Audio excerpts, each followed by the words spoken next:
The radio crackled with static at 3:47 hours, cutting through the pre-dawn silence of Bagram Airfield like a blade through silk. Colonel Marcus Hartwell lifted his coffee cup halfway to his lips before freezing, his weathered hand suspended in the air as the transmission broke through the white noise. Mayday, mayday, mayday. This is Reaper 77, requesting immediate emergency landing. Aircraft severely damaged, single engine failure, hydraulics compromised. The voice was steady, professional, almost eerily calm given the circumstances being described. What made Hartwell's blood run cold wasn't the emergency itself. He'd heard dozens of similar calls during his 23 years in the Air Force. It was the voice delivering it. That particular cadence, the slight rasp that came from years of breathing recycled cockpit air, the way certain consonants carried a barely detectable southern drawl that most people missed entirely. He knew that voice better than his own reflection, had heard it countless times over the past 18 months, usually followed by mission reports delivered with machine-like precision and an almost supernatural attention to detail. The voice belonged to Captain Lydia Ghost Castellanos, call sign Reaper 77, and according to the mission board behind Hartwell's desk, she had been shot down over the Hindu Kush Mountains 47 minutes ago. Her A-10 Thunderbolt II had taken a direct hit from what ground forces reported as a shoulder-fired surface-to-air missile. The explosion had been visible from 6 miles away, a orange fireball that painted the pre-dawn sky like a second sunrise. Forward observers had watched debris rain down across a valley floor littered with Taliban positions, and the lack of any parachute sighting had led to the immediate classification: pilot presumed KIA. Hartwell had already begun drafting the casualty report, his fingers moving reluctantly across the keyboard as he filled in fields he'd hoped never to complete for someone under his command. Next of kin notification was scheduled for 800 hours Pacific time. The notification officers were probably already en route to a small apartment in Tucson, Arizona, where Castellano's sister would soon learn that her only living family member had died in a war most Americans had forgotten was still being fought. But now that same voice was requesting permission to land, speaking with the calm authority of someone very much alive and apparently still in control of several tons of military aircraft. Hartwell set down his coffee cup with deliberate care, his mind racing through possibilities that ranged from the miraculous to the impossible. The radio crackled again, and this time he heard something else beneath the professional composure, something that sounded almost like defiance. 26 hours earlier, Captain Lydia Castellanos had been cleaning her sidearm in the armory when Lieutenant Jake Morrison approached with the particular swagger that marked him as someone who'd never seen actual combat but had watched plenty of war movies. Morrison was fresh from flight school, all pressed uniforms and regulation haircuts, carrying himself with the kind of confidence that came from simulator victories and textbook knowledge. He leaned against her workbench with practiced casualness, his eyes fixed on the disassembled Beretta M9 spread across the cleaning mat. "So, Ghost," Morrison said, using her call sign with the forced familiarity of someone trying too hard to fit in. "Heard you got assigned another close air support mission tomorrow. Must be nice getting all the easy runs." His tone carried just enough condescension to make it clear he considered ground support beneath him, the kind of milk runs handed out to pilots who couldn't handle real fighter missions. Castellanos didn't look up from her weapon, continuing to clean the barrel with methodical precision. She'd heard variations of this conversation before, usually from pilots who measured their worth in air-to-air kills and considered the A-10 an outdated bus meant for pilots who couldn't hack it in faster aircraft. The assumption always followed the same logic. If you weren't flying F-16s or F-22s, you weren't really flying at all. "Close air support keeps the infantry alive," she replied, her voice carrying the flat, matter-of-fact tone she reserved for people who annoyed her professionally. "But I suppose that doesn't matter much from 30,000 feet." The comment hung in the air like smoke from a discharged weapon, polite enough to avoid insubordination charges, but pointed enough to make Morrison's jaw tighten. Morrison straightened slightly, his manufactured casualness slipping by degrees. Yeah, well, some of us prefer missions that require actual piloting skills, not just flying low and slow, dropping ordnance on whatever coordinates ground control feeds you. He gestured dismissively at the A-10 visible through the armory window, its distinctive twin engines and straight wings looking ungainly compared to the sleek fighters parked nearby. Castellanos finally looked up, her dark eyes meeting Morrison's pale blue ones with the kind of steady gaze that made junior officers uncomfortable. She'd been flying combat missions, since Morrison was still trying to figure out which end of a textbook contained the actual information. Her A-10 bore scars from ground fire that would have downed lesser aircraft, and her flight jacket carried mission patches representing more close calls than most pilots experienced in entire careers. Flying low and slow means you're close enough to see the faces of the people you're trying to save, she said, reassembling her sidearm with movements that spoke of countless repetitions. But I suppose that's not as exciting as launching missiles at radar contacts from beyond visual range. The words carried weight that Morrison couldn't quite grasp, references to experiences he'd never had and responsibilities he'd never shouldered.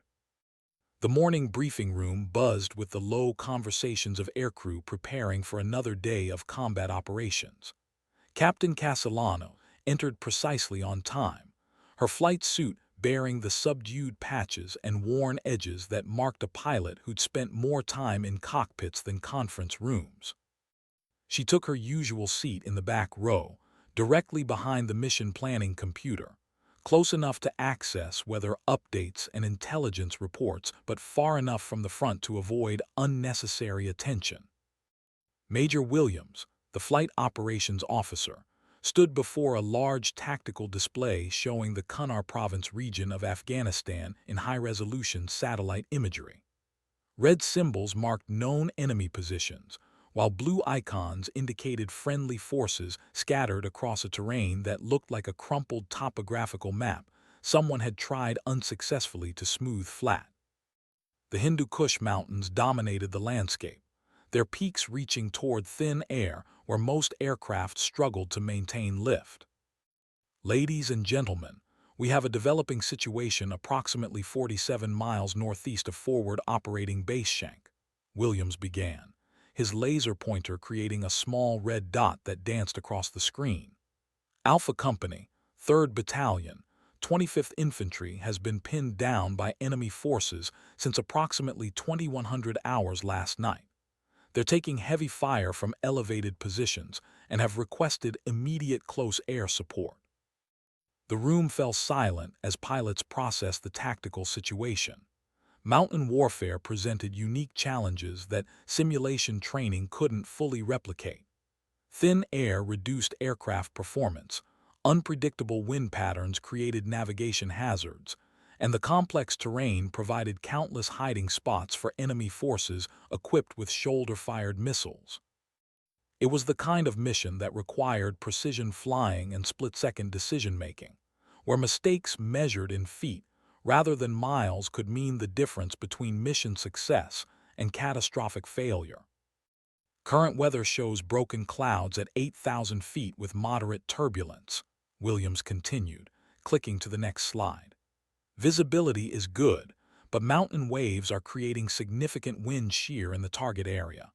Ground forces report enemy positions concentrated along ridge lines with overlapping fields of fire. This is going to require low-level approaches and precise ordnance delivery. Several pilots shifted uncomfortably in their seats. Mountain missions demanded skills that not everyone possessed, and the combination of hostile terrain, enemy anti-aircraft capabilities, and deteriorating tactical situation created the kind of perfect storm that ended careers or lives. Lieutenant Morrison, sitting 3 rows ahead of Castellanos, turned slightly to catch her eye, his expression suggesting he expected her to volunteer for what he clearly considered a challenging assignment. Castellanos studied the tactical display with the focused attention of someone who'd flown similar missions before. The terrain analysis showed elevation changes that would require constant altitude adjustments, while the enemy position data suggested coordinated resistance rather than random insurgent activity. This wasn't a simple close air support mission. It was a complex tactical problem that would test every aspect of pilot skill and aircraft capability. Reaper 77 will take the mission, Castellanos said, her voice cutting through the briefing room's thoughtful silence.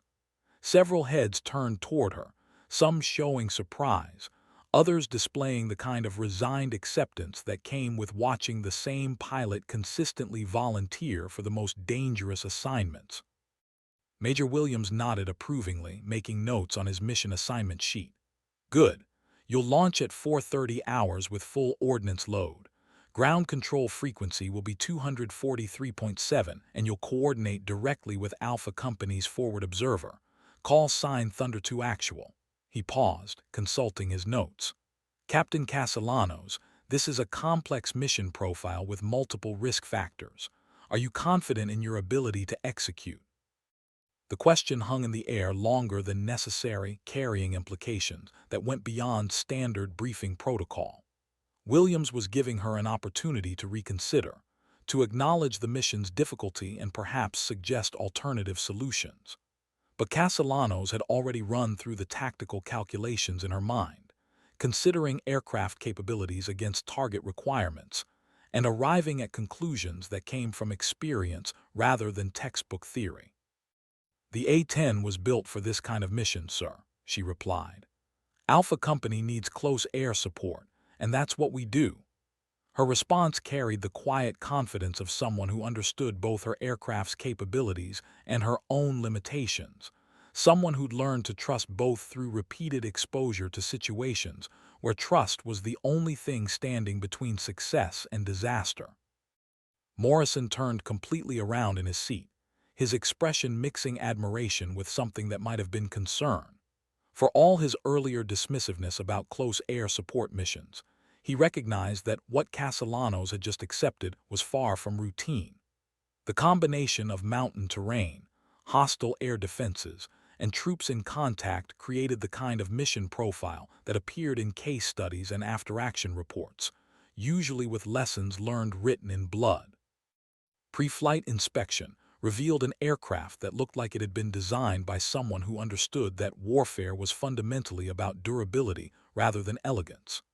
The A-10 Thunderbolt II sat on the tarmac like a mechanical predator, its distinctive nose cone housing a 7-barrel GAU-8 cannon capable of firing armor-piercing rounds at a rate that could reduce main battle tanks to scrap metal in seconds. Twin engines mounted high on the fuselage provided redundancy that had saved countless pilots when ground fire disabled one power plant. Castellanos walked around her aircraft with the methodical attention that separated veteran pilots from those who trusted maintenance crews without verification. She checked control surface movement, examined ordnance mounting points, and verified that external fuel tanks were properly secured. Her aircraft carried a mixed load of AGM-65 Maverick missiles, Hydra 70 rockets, and 500 rounds of 30 ammunition, enough firepower to level several city blocks if deployed with precision. The morning air carried the familiar scents of jet fuel, hydraulic fluid, and the metallic tang that seemed to permeate every military installation. Ground crew members moved around various aircraft with practiced efficiency, their movements choreographed by years of repetition, and the understanding that mistakes in pre-flight preparation usually revealed themselves at the worst possible moments. Staff Sergeant Rodriguez, Castellanos' crew chief, appeared beside her with a clipboard and the kind of serious expression that meant he'd found something worth discussing. Captain, I noticed some hydraulic staining around the left aileron actuator, Rodriguez said, pointing toward a small dark spot on the wing's underside. It's minor, but I wanted you to be aware of it before you launch. We can have it fixed in about 30 minutes if you want to delay takeoff. Castellanos knelt to examine the stain more closely, her trained eye evaluating the size, color, and location to determine whether it represented normal seepage or the beginning of system failure. Hydraulic problems in combat aircraft were never truly minor, since the systems controlled everything from flight surfaces to landing gear operation.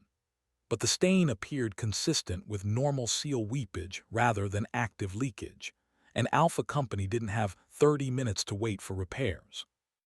"How long since you last serviced that actuator?" she asked, running her finger along the wing's edge to check for fluid accumulation. Her touch came away dry, suggesting the leak had occurred some time ago and wasn't actively progressing. "2 weeks ago, ma'am. Full system service with new seals. This looks like normal break-in seepage to me, but regulations require that I inform the pilot of any hydraulic irregularities, regardless of severity." Rodriguez's tone carried the weight of someone who'd learned that small problems could become large ones without warning, especially when aircraft were pushed to their operational limits. Castellano stood, her decision already made but her process visible to anyone watching. She understood that crew chiefs carried responsibility for aircraft they'd never fly, that their careers depended on making conservative recommendations that prioritized pilot safety over mission requirements. But she also understood that soldiers were dying 47 miles away, and that perfect aircraft maintenance was a luxury that combat operations rarely allowed. "We go as scheduled," she said, "but keep an eye on that system when I return. If it gets worse, we'll ground the aircraft until you can replace the seals." The decision balanced operational necessity against mechanical prudence, acknowledging both the mission's urgency and the crew chief's legitimate concerns about aircraft airworthiness. Engine startup proceeded with the controlled chaos that characterized military aircraft operations. The twin turbofans spooled to life, with a rising whine that gradually settled into the steady roar of properly functioning jet engines. Castellanos ran through her checklist with automatic precision, her hands moving across switches and controls, while her eyes monitored instrument readings that told the story of an aircraft's mechanical health. Radio checks confirmed communication with Control Tower, ground control, and the tactical frequency she'd used to coordinate with Alpha Company's forward observer.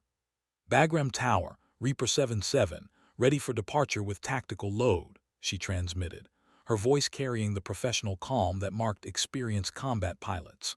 The response came immediately. "Reaper 77, Bagram Tower, cleared for takeoff runway 27, contact departure on 327.8. "Good hunting." The phrase "good hunting" carried meaning beyond simple well wishes. It acknowledged that she was departing on a combat mission where success would be measured in lives saved rather than targets destroyed, where precision mattered more than firepower, and where coming home would depend as much on skill as luck.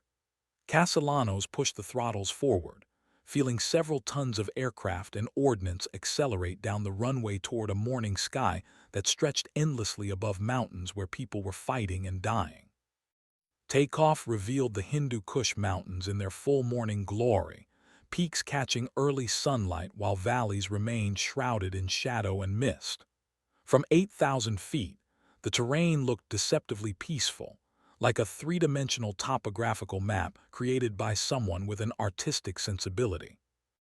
But Castellanos knew that peaceful appearances were often the most dangerous illusion in combat aviation, that mountains which looked beautiful from altitude became deadly mazes when approached at low level with hostile forces tracking every movement.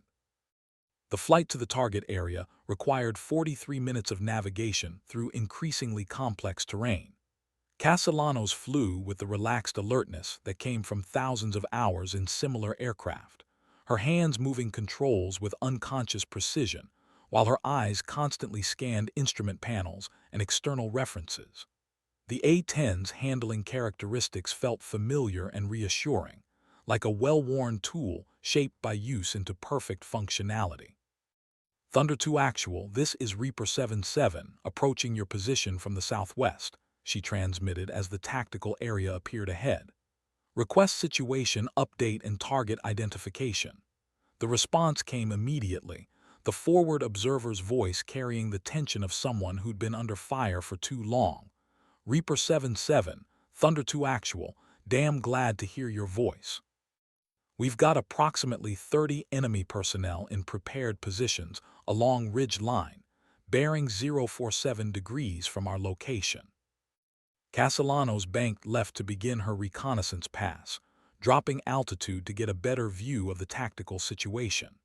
The terrain revealed itself as even more complex than satellite imagery had suggested, with multiple ridge lines providing overlapping fields of fire and countless positions where enemy forces could establish ambush sites.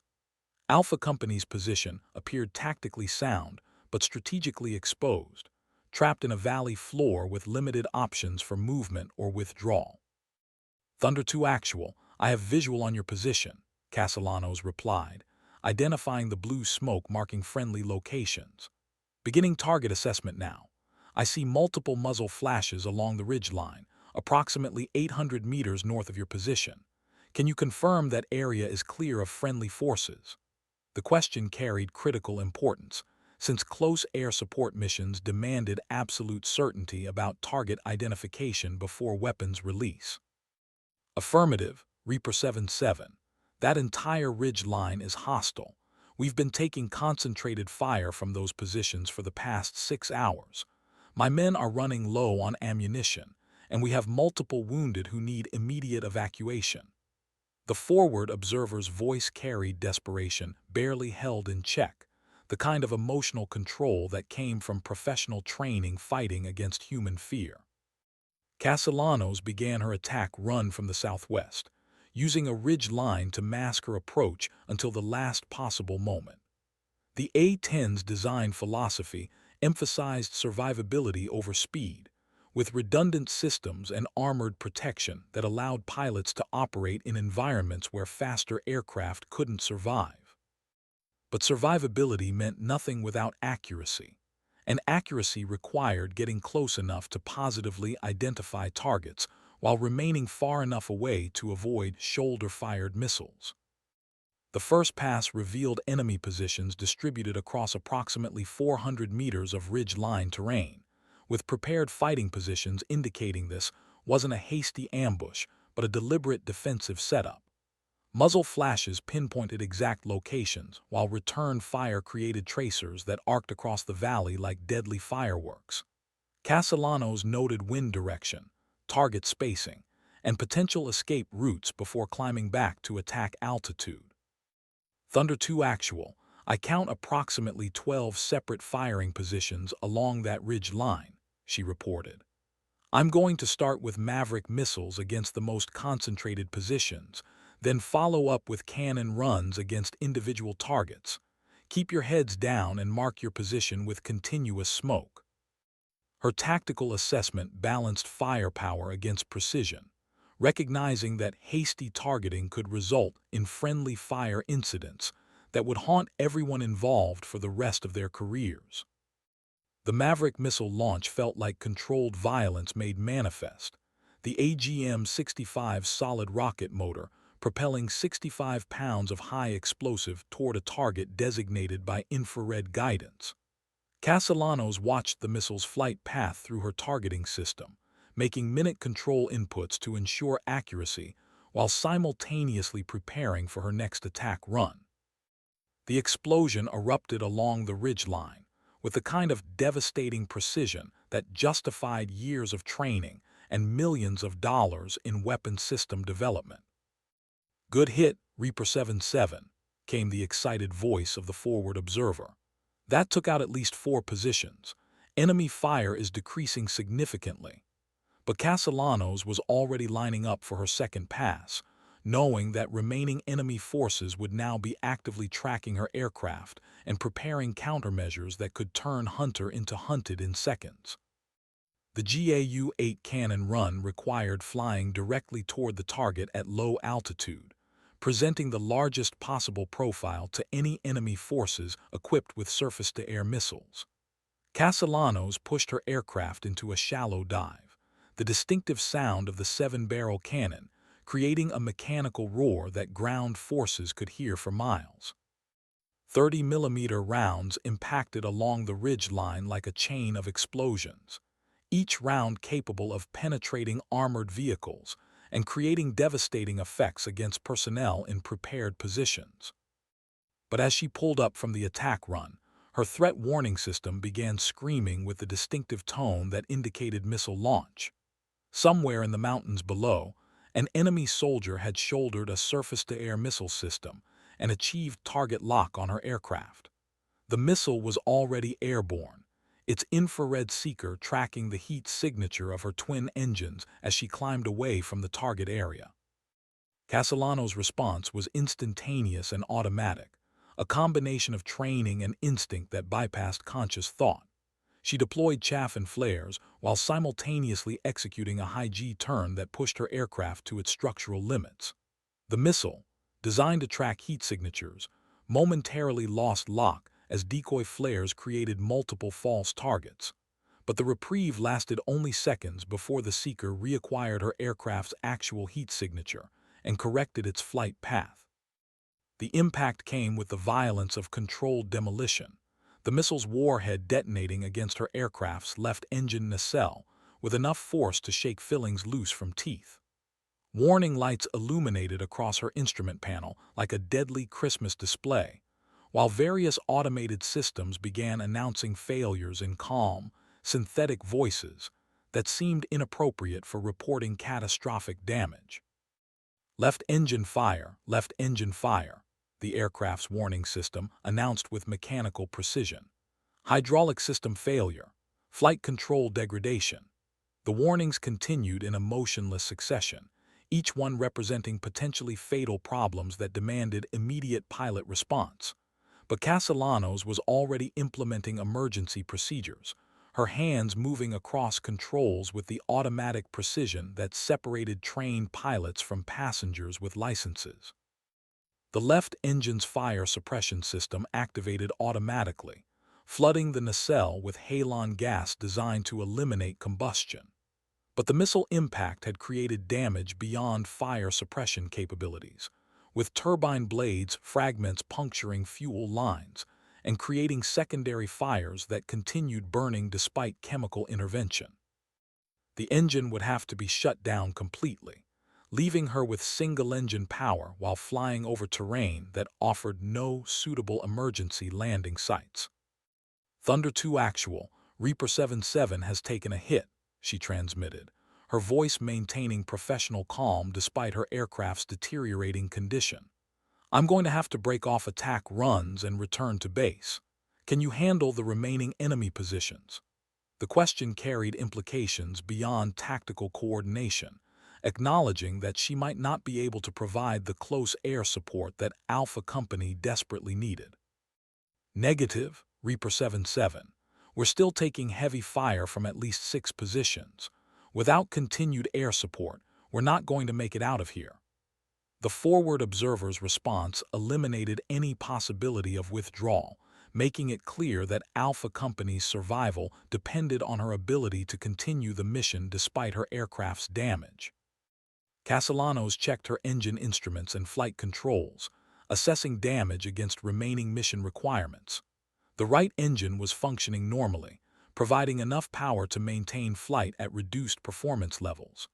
Hydraulic backup systems had activated automatically, restoring partial flight control capability. The aircraft was flyable, but barely, and any additional damage could quickly transform a controllable emergency into an unrecoverable situation. But 47 miles away, soldiers were dying because they couldn't move without air support, and those soldiers were depending on her to do something that training manuals would classify as inadvisable at best. Castellanos made the decision that separated exceptional pilots from merely competent ones, choosing mission accomplishment over personal safety in a calculation that prioritized other people's lives above her own survival. "Thunder 2 Actual, Reaper 77 continuing mission," she transmitted. "I still have 1 engine and plenty of ammunition. Mark your targets and keep that smoke going." The decision committed her to flying a damaged aircraft in a hostile environment where any additional hits would almost certainly be fatal. but it also meant that Alpha Company would receive the support they needed to survive long enough for ground reinforcements to arrive. The subsequent attack runs required flying with reduced performance margins, slower speeds, and decreased maneuverability that made her aircraft an easier target for ground fire. But Castellanos had learned to adapt to changing conditions, using terrain masking and unpredictable flight paths to complicate enemy targeting while maintaining enough accuracy to neutralize hostile positions. Each cannon run brought her aircraft closer to complete system failure, but each run also eliminated threats that were keeping Alpha Company pinned down. "Outstanding shooting, Reaper 77," came the forward observer's voice after her fourth damaged aircraft attack run. "Enemy fire has ceased. I count multiple secondary explosions along that ridge line. You've given us the break we needed." The tactical situation had shifted decisively, with remaining enemy forces either eliminated or forced to withdraw from positions that had become untenable under sustained air attack. But Castellanos' aircraft had paid a severe price for mission accomplishment. Warning lights continued illuminating across her instrument panel, and her right engine was now showing signs of stress from carrying the entire aircraft's power requirements. Oil pressure was dropping steadily, suggesting that missile fragments had damaged lubrication systems in ways that would lead to complete engine failure within minutes or hours. "Thunder 2 actual, Reaper 77 departing area for emergency return to base," she transmitted. "Good luck with your extraction." The message carried finality that both parties understood, acknowledging that she'd provided all the support her damaged aircraft could deliver, and that Alpha Company would have to handle the remainder of their tactical situation with ground-based resources. The flight home became an exercise in aircraft management and fuel conservation, with Castellanos constantly adjusting power settings and flight profiles to maximize range, while minimizing stress on her remaining functional systems. The Hindu Kush Mountains, beautiful during her morning departure, now appeared as hostile terrain offering no emergency landing options for an aircraft that might lose power without warning. 23 miles from Bagram, her right engine began displaying the warning signs that preceded complete failure. Oil pressure dropped below minimum operating parameters, while exhaust gas temperature climbed toward limits that indicated imminent turbine blade failure. The engine was consuming itself from the inside, metal components reaching temperatures that transformed precision machinery into expensive scrap metal. "Mayday, mayday, mayday," Castellanos transmitted as Bagram Airfield appeared on the horizon. "This is Reaper 77, declaring emergency. Single engine failure imminent, requesting immediate priority landing." Her voice carried the controlled urgency that marked pilots who understood their situation's severity, while maintaining enough composure to execute emergency procedures that could mean the difference between successful landing and catastrophic crash. But even as she made the transmission, Castellanos knew that her aircraft's condition was deteriorating faster than distance to runway was decreasing. The right engine's oil pressure gauge was reading 0, and metallic debris was beginning to appear in the exhaust stream. Complete power failure was now a matter of minutes, not hours, and those minutes had to cover the remaining distance to a runway that represented her only chance of survival. The approach to Bagram required flying an aircraft that was systematically destroying itself, with control responses that became increasingly sluggish as hydraulic systems lost pressure and flight surfaces responded more slowly to pilot inputs. Castellanos trimmed the aircraft for minimum sink rate, trading airspeed for altitude in a careful balance that would either result in successful landing or spectacular failure with no middle ground available. "Reaper 77, Bagram Tower, you are cleared to land any runway. Emergency equipment is standing by," came the tower controller's voice. "Current winds are calm, visibility unlimited. Can you maintain directional control for landing?" The question carried significance beyond routine inquiry, acknowledging that aircraft with severe damage sometimes became uncontrollable during the final approach phase when pilot workload was highest and available options were fewest. "Affirmative, Bagram Tower," Castellanos replied, though her confidence was based more on determination than actual aircraft capability assessment. "I have limited control authority, but I can make the runway." Her response committed her to an approach that would end either in successful landing or fiery crash, with no opportunity for second attempts if her initial approach failed to achieve proper touchdown conditions. The final approach felt like controlled falling, with her aircraft descending along a glide path that grew steeper as available power decreased. Castellanos used every technique she'd learned in thousands of hours of flight training, trading altitude for airspeed, and using gravity as her primary source of forward momentum. The runway grew larger in her windscreen until individual markings became visible, then individual cracks in the concrete surface, then the precise spot where she intended to touch down. Touchdown occurred with the violence of barely controlled impact, her aircraft striking the runway surface with enough force to compress landing gear struts to their maximum travel limits. But the landing gear held, the runway was long enough, and momentum carried her aircraft toward the taxiway where emergency equipment waited with crews trained to deal with situations where success and disaster were separated by margins measured in seconds rather than minutes.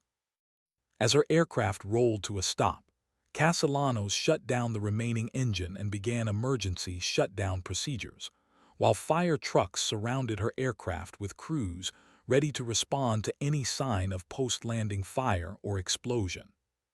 The silence that followed engine shutdown was profound after hours of mechanical noise, broken only by the cooling sounds of overstressed metal and the approaching voices of ground personnel who understood they were witnessing the end of a mission that would be discussed in ready rooms for years to come.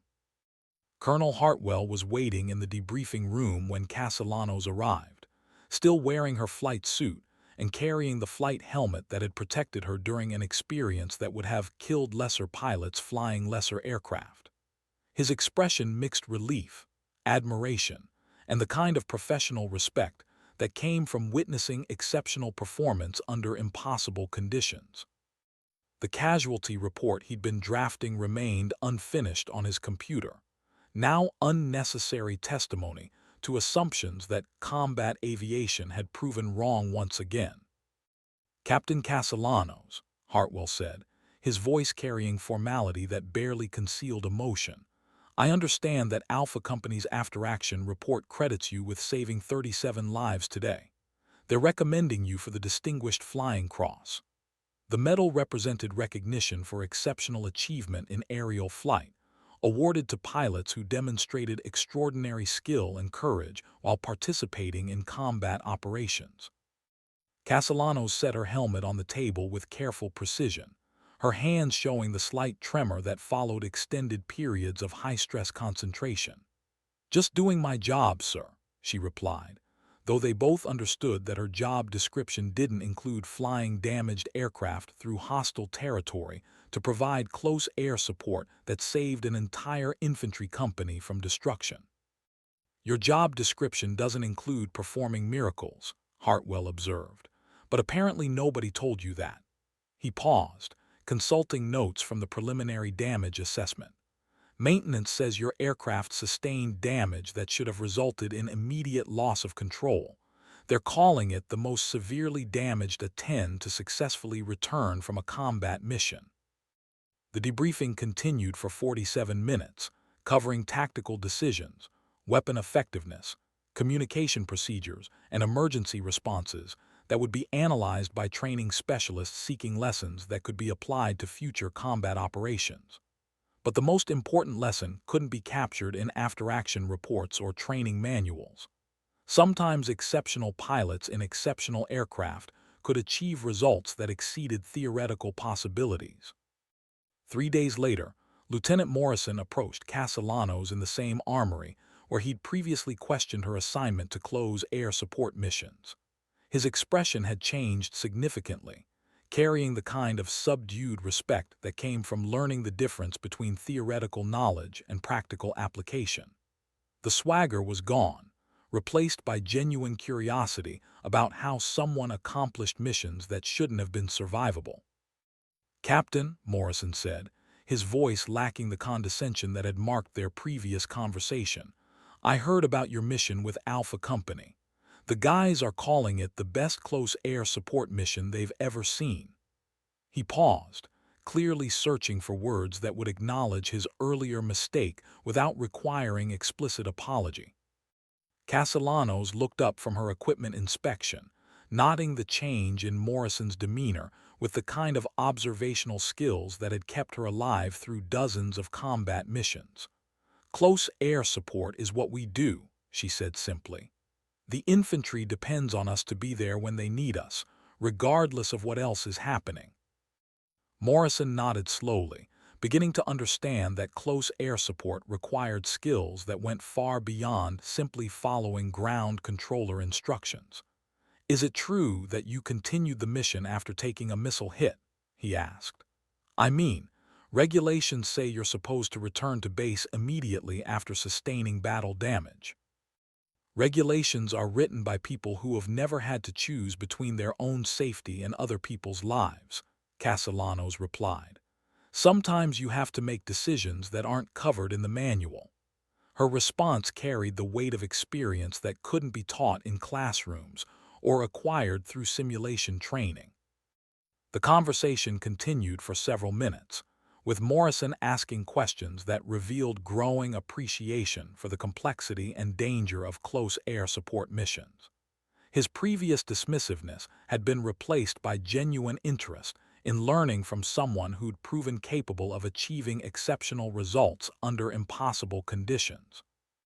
2 weeks later, Morrison requested assignment to A-10 training, beginning the process of transitioning from fast-moving fighters to the specialized world of close air support.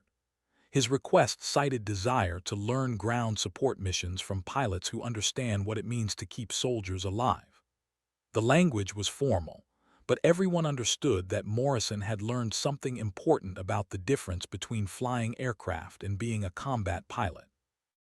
6 months after the mission that saved Alpha Company, Captain Castellanos received the Distinguished Flying Cross in a ceremony attended by pilots from across the theater of operations.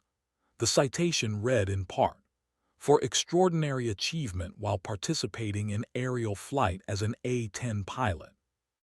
Captain Castellanos displayed exceptional courage and skill while providing close air support to ground forces under heavy enemy fire, continuing her mission despite severe aircraft damage that placed her own life in extreme jeopardy. But for Castellanos, the medal represented something beyond personal recognition. It acknowledged that close air support pilots performed missions that required skills and courage that deserved the same respect given to fighter pilots and bomber crews. The ceremony marked not just individual achievement, but recognition that all combat aviation required exceptional people willing to risk everything to accomplish missions that kept other people alive. The A-10 Thunderbolt II that carried her through that mission was eventually repaired and returned to service, bearing scars that maintenance crews called testament to both aircraft durability and pilot skill. The airframe became something of a legend among ground crews, who pointed out missile damage sites to visiting personnel, while explaining how proper flying could overcome seemingly impossible battle damage. Colonel Hartwell kept the casualty report he'd almost filed, using it as a reminder that assumptions about combat operations were often proven wrong by people who refused to accept theoretical limitations as absolute truth. The report remained in his desk drawer throughout the remainder of his military career, serving as evidence that exceptional pilots could achieve results that exceeded what training manuals said was possible. Alpha Company's after-action report became required reading at the Army's infantry school, used to teach future officers about the importance of close air support and the capabilities of pilots who understood that mission accomplishment sometimes required accepting risks that other people wouldn't consider acceptable. The report concluded, "Without the exceptional courage and skill demonstrated by Reaper 77, this unit would have suffered complete loss of personnel." 3 years later, Captain Castellanos was promoted to major and assigned to train new A-10 pilots in close air support techniques. Her first lecture to incoming students began with a simple statement: "Your job is to keep soldiers alive. Everything else is secondary." The words carried authority that came from experience, spoken by someone who'd proven that exceptional pilots could accomplish missions that seemed impossible to everyone else. Lieutenant Colonel Morrison, now flying his own A-10 combat missions, often told new pilots about the day he learned the difference between flying aircraft and being a combat pilot. His story always ended the same way: never underestimate someone because they fly a different mission. In combat aviation, excellence comes in many forms, and sometimes the pilots you least expect turn out to be the ones who define what courage actually means. The radio call sign, Ghost, took on new meaning among A-10 pilots, no longer just Captain Castellanos' call sign, but a symbol of pilots who could accomplish impossible missions through